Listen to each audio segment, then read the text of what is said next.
জয় যিশু। প্রথম পাঠ প্রেরিত যোহনের প্রথম ধর্মপত্র, 2 অধ্যায় 22 থেকে 28তম পদ। গোড়া থেকেই তোমরা যে শিক্ষা পেয়েছ তা যেন তোমাদের অন্তরে গাঁথা থাকে। আমার স্নেহের সন্তানেরা, এখন প্রশ্ন হল, মিথ্যাবাদী কে? মিথ্যাবাদী তো সেই যিশুই যে খ্রিস্ট, একথা যে অস্বীকার করে। আর সেই তো খ্রিস্ট শত্রু, কারণ সে যেমন অস্বীকার করে পুত্রকে, তেমনি পিতাকেও। যে কেউ পুত্রকে অস্বীকার করে সে কখনো পিতাকে পেতে পারে না।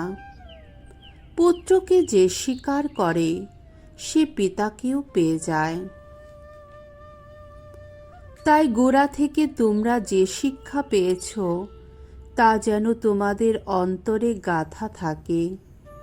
গোড়া থেকে যে শিক্ষা পেয়েছ তা যদি তোমাদের অন্তরে গাঁথা থাকে, তাহলে তোমরা নিজেরা নিত্যই বাস করবে পুত্রের আশ্রয়ে, পিতারও আশ্রয়ে। আর আমাদের কাছে স্বয়ং যিশুর প্রতিশ্রুতি তো এই, আমরা পাব শাশ্বত জীবন। যারা তোমাদের বিপথে নিয়ে যেতে চাইছে, আমি তাদেরই প্রসঙ্গে তোমাদের কাছে এই সব কথা লিখলাম। কিন্তু তোমরা যিশুর কাছ থেকে সেই যে পরম অভ্যঞ্জন তোমরা পেয়েছ, তা তো এখনো তোমাদের অন্তরে রয়েছে। তাই কেউ যে তোমাদের শিক্ষা দেবে, তোমাদের তেমন কোনো প্রয়োজনই নেই।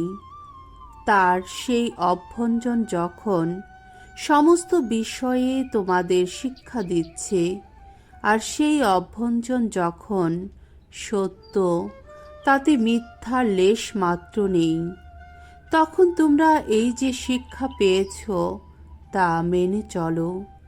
যিশুরই আশ্রয়ে বাস করো। হ্যাঁ, আমার স্নেহের সন্তানেরা, তারই আশ্রয়ে বাস করো, যাতে তিনি যখন আবির্ভূত হবেন তখন আমরা যেন মনে ভরসা পাই। তার সেই মহা আগমনের সময়ে লজ্জায় আমাদের যেন তার কাছ থেকে দূরে সরে যেতে না হয়। প্রভুর বাণী। ঈশ্বরকে ধন্যবাদ। সাম সঙ্গীত ৯৮, ১ থেকে ৪ পদ। ধো, আজ সারা জগৎ পরিত্রাতার পেয়েছে দর্শন। ভগবানের উদ্দেশ্যে গাওয়াজ নতুন গীতিকা। করেছেন তিনি কত অপরূপ কাজ। তার ওই ডান হাতের শক্তিতে, ওই পুণ্য বাহরী শক্তিতে ত্রাণ কর্ম করেছেন তিনি। ভগবান নিজের সেই ত্রাণ কর্মের প্রকাশ ঘটিয়েছেন। তিনি কত ধর্মময়, সকল জাতির কাছে সে কথা দেখিয়েছেন তিনি। ইসরায়েল বংশের প্রতি তার সেই দয়া, সেই মহা বিশ্বস্ততা স্মরণে রেখেই এত কিছু করেছেন তিনি। পৃথিবীর দূরতম দেশের মানুষও আহা প্রত্যক্ষ করেছে আমাদের ঈশ্বরের পরিত্রাণ লীলা। ভগবানের জয়ধ্বনি করো সমগ্র পৃথিবী, হর্ষধ্বনিতে ফেটে পড়ো, গানে গানে মেতে ওঠো। বাণী বন্দনা। জয় জয় প্রভুর জয়। প্রাচীনকালে পরমেশ্বর প্রবক্তাদের দিয়ে কথা বলেছেন, এখন তিনি কথা বলেন পুত্রেরই মুখ দিয়ে। জয় জয় প্রভুর জয়। মঙ্গল সমাচার। যোহন রচিত মঙ্গল সমাচার, ১ অধ্যায় ১৯ থেকে ২৮তম পদ। যোহন স্বীকার করলেন যে তার পরে একজন আসছেন, যার জুতোর বাঁধন খুলে দেবার তিনি যোগ্য নন। জেরুসালেমের ইহুদি ধর্ম নেতারা যখন যোহনের কাছে একদিন কয়েকজন যাজক ও লেবীয়কে পাঠিয়ে জিজ্ঞেস করলেন, আপনি কে? তখন যোহন এইভাবে সত্যের সপক্ষে সাক্ষী দিয়েছিলেন। তিনি স্বীকার করেছিলেন, সত্যকে অগ্রাহ্য না করে তিনি স্পষ্টই স্বীকার করেছিলেন, না, আমি সেই খ্রিস্ট নই। তখন তারা জিজ্ঞেস করলেন, তবে আপনি কে? আপনি কি এলিও? তিনি বললেন, না, আমি এলিও নই। এবার প্রশ্ন এলো, আপনি কি সেই প্রবক্তা? তিনি উত্তর দিলেন, না।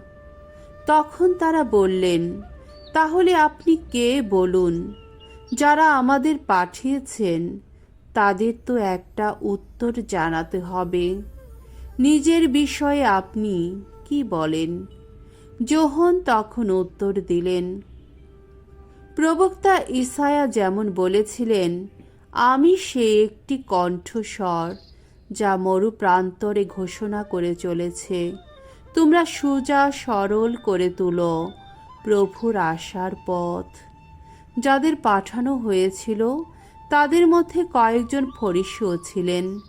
তারা এই প্রশ্ন করলেন, আপনি যদি খ্রিস্ট না হন এবং এলিও কিংবা সেই প্রবক্তাও না হন, তাহলে লোকদের দীক্ষাস্নাত করেন কেন?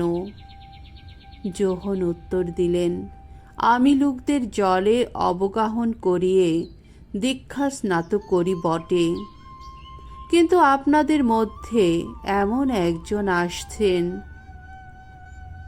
যাকে আপনারা জানেন না, সে তিনি, যিনি আমার পরে আসছেন।